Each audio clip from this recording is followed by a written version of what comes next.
there, my stamping friends. It's Jackie Bolhuis from Klompen Stampers. Today I have a card I'm going to share with you showing you a couple of different techniques. One is called double time stamping. Now I really don't know where that name ever came from, but it's a common term. Double time stamping. You're going to stamp once on two different pieces of paper. If you don't know what I'm talking about, hang on, you're going to see. It's a lot of fun, actually. And then the other technique we're going to incorporate in is masking. Now, masking has been around forever and ever, and it's just when you have to put two images up close to each other and you don't want, the stamped image to overlap. It's called masking. So we're going to do that while we make a gorgeous card using the Celebrate Sunflowers stamp set. So we kind of will have a lot going on this card, lots of little things that you're going to be able to incorporate in any of your card making adventures that you're doing. I hope you enjoy this card. And remember, even if you don't have this stamp set, you can probably do the same card idea with stamps you already have. Now, as always, there is a corresponding blog post. You'll find the link to it in the description of this video. And on that blog post, I'll have pictures of the card I make, as well as all of my measurements and a supply list, all the products I use.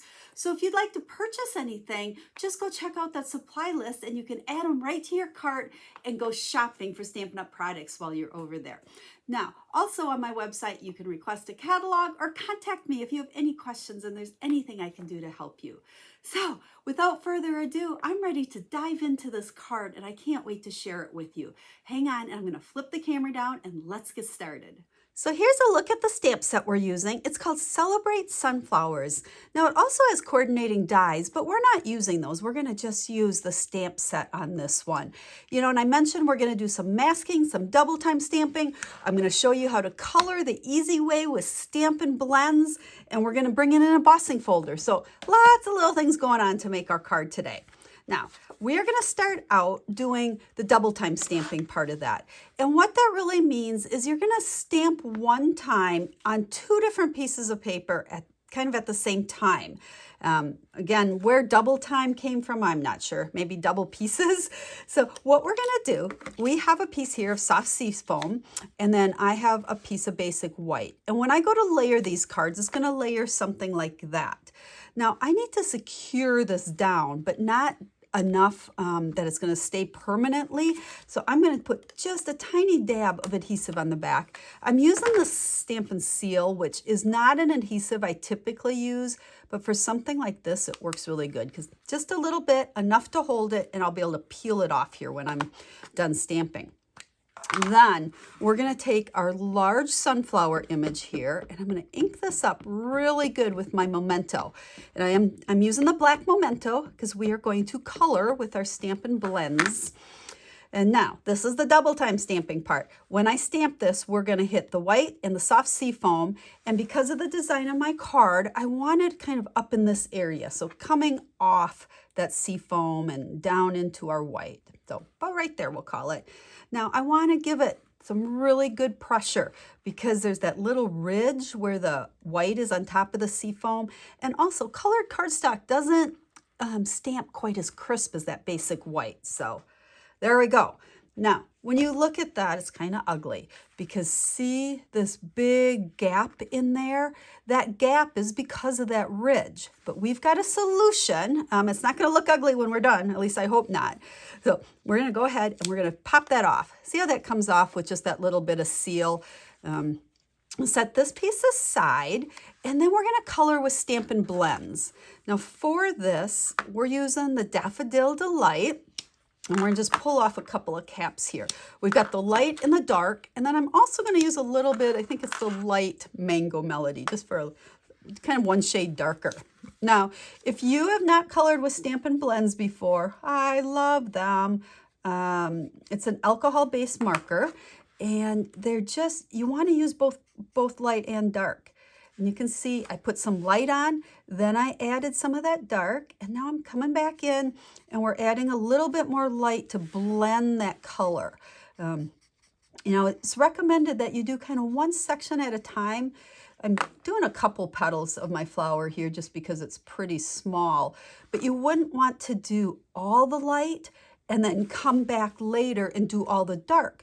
Because once that alcohol ink dries, it doesn't blend as nice. You know, that's kind of the whole purpose of using the light and the dark. But you can see this stamp is real easy because we've got all those little lines in there. The artist that designed it kind of gave us some natural shading. And I said, we're going to add a little of this. This is that mango. I'm going to add just a little bit more dark down here at the base of it. I don't know if it makes much difference or not, but well, I thought it did. Now I'm going to go ahead and color in all this light for you. And we'll just kind of speed up the video and then I'll come back to another color. Okay, there is our yellow for our sunflower. Now when you want to always keep your caps, keep your caps on these so they don't dry out. So, and notice how I'm pushing it down, that, and you want to hear that snap, okay? Now, let's see, let's do the center here. So for this one, I have crumb cake. So we'll just put on a little bit of that light crumb cake. And then I'm going to just come around the edges a little bit out here.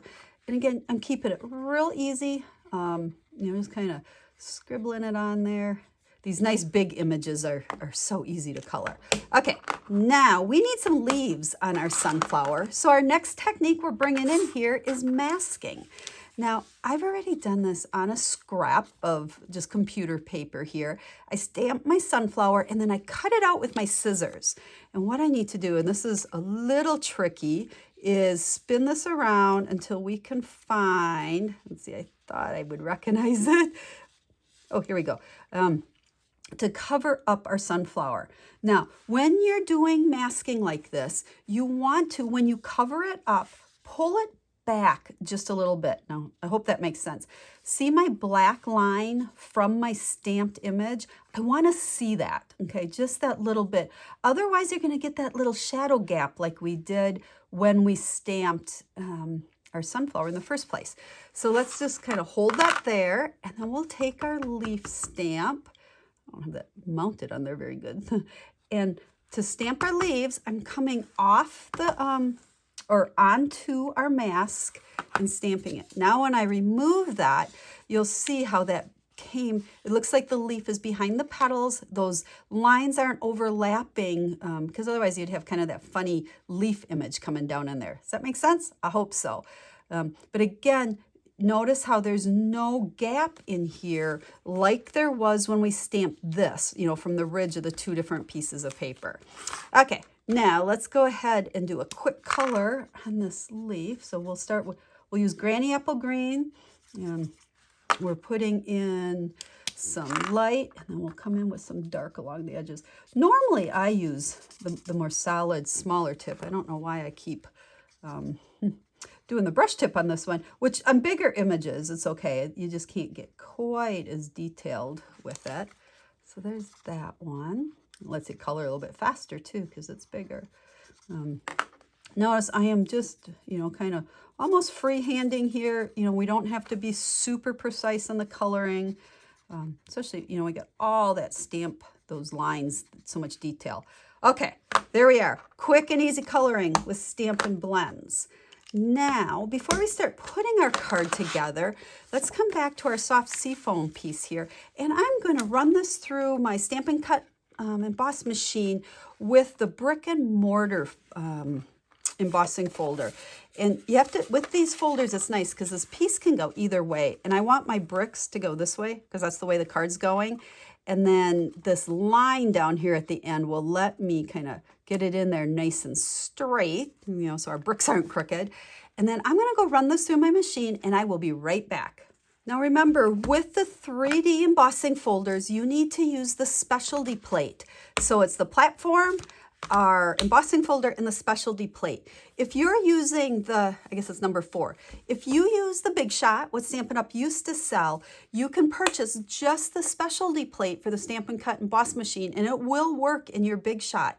But you need this plate in order to get the right sandwich. It's still the same platform of the Big Shot with this. So I've had people contact me quite often. They say, I can't get my 3D embossing folders to work. There's your trick. You need the specialty plate. Okay, let's set that aside.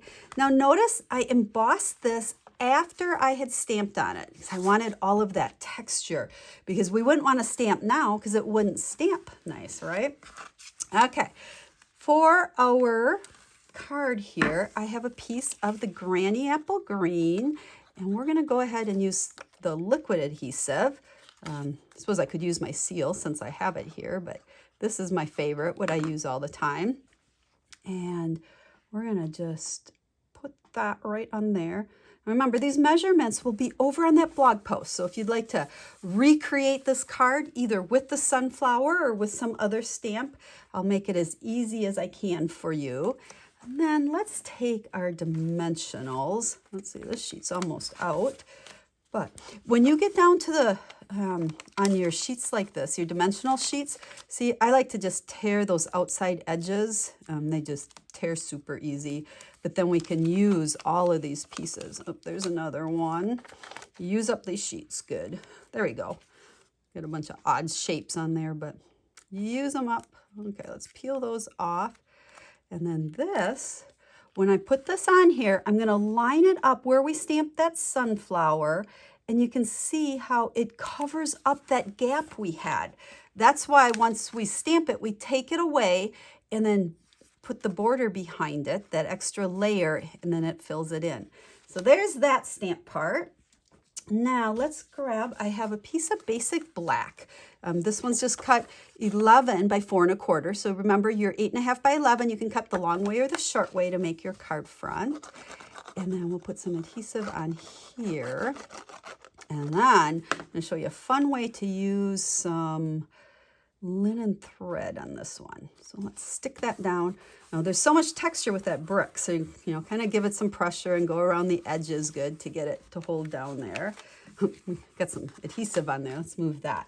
Now for our linen thread on this, what I'm going to do is double it up. Okay, and I'm not really measuring anything. That's kind of a lot. And I'm going to tie a bow, but I'm going to make it kind of a big loose bow. So we got 2 loops there. Let's bring these down.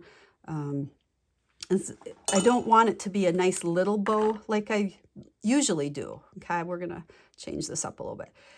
Okay, so there's our big bow, and we're going to use a glue dot on the center, and then I'm going to just stick this down. You're gonna see it doesn't look very good right now. It's kind of a hot mess there, but we're gonna stick that down. Caught my finger. Now my loops aren't so big. Let's pull those back out. There we go. Okay, so that's on there. Now, I pre-embossed a saying that's in this stamp set called Thanks a Bunch using white embossing powder on black. If you don't know how to heat emboss, leave me a comment and we can leave you a link to a video where we show how to do this. But then I'm going to use my snips and I'm going to just fussy cut this. Now, someone asked me once, they're like, how do you cut that so perfect? Honestly, I am not really going around each letter. I'm just kind of not really zigzagging, but going up and down and around. And it gives it the appearance that I'm following each letter exactly, but it's super easy to do. You know, we're kind of come down, let's go up around that H. And notice also when you cut something like this, so we go up and down, I am using my left hand to move the cardstock. My right hand that has the scissors in it is pretty steady. You know, if you try to take this hand and go up and down, you know, you're going to turn yourself into a pretzel. So we just kind of move it with the left hand up and down so it looks like we're going around those letters. And that is how you fussy cut words. So there's that. Now I think we need some mini dimensionals. I think they're going to fit. We're going to put these on the back here. Now with the minis, they're so hard to grab. I like to take your pick tool and use that pointed end to pick them up, and then also just stab them like that, and you can pull off that backing. And then this, we're going to stick right over our bow. So we'll go like so. But this is why that bow was just kind of big and floppy. We could pull some of this down like that. Let's see this piece. Let's cut that a little bit. Okay, so there is that. And then we're going to add just a couple black matte dots on here. Again, with these, I like to use the pointed end. Some people prefer to use the little flat spatula type end, but I seem to do better with the pointed one. We'll scoot under there, add 3 of those, and there is our card. So we had kind of a lot of different things going on here, but I thought it made a cute card with just, you know, lots of different dimension going on there. Now this was the first one I made, and I used one of the other greetings that are part of that stamp set. And then this one, I did put my piece of basic white on the inside and stamped an additional sunflower and a greeting. So there you go. We did some double time stamping. We stamped with some blends. We did some masking. And then we added our fun linen thread on here and some of the black matte dots. So if you have any questions, make sure to reach out to me. And remember, check out the blog post. You'll get all the details on these, a complete supply list. And I look forward to stamping again with you real soon. So have a stamp happy day.